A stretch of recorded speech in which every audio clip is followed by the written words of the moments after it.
Sorry kung bakit naging ganito ako. Hindi naman ako dating ganito.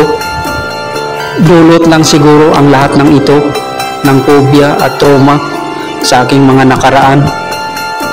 Nagmahal ako ng sobra. Halos binigay ko ang lahat. Halos wala nang natira sa akin. Ang katumbas naman ng lahat, halos madurog ang puso ko at halos maubos ang pagkatao ko.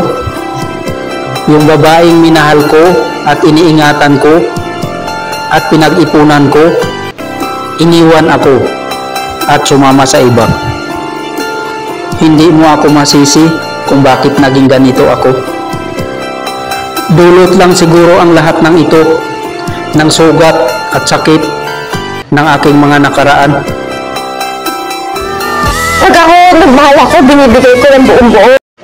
Ganon din naman ako. Pag nagmahal ako, binibigay ko talaga yung buong buo. Lahat binibigay ko kahit wala kang matira sa akin. Noon, ginagawa ko yan.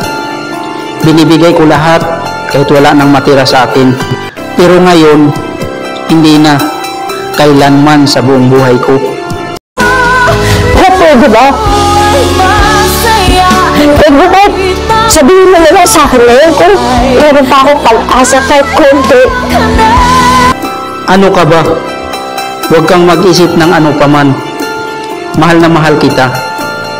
Ibibigay ko sa iyo ang buong pagmamahal at buong pagtitiwala.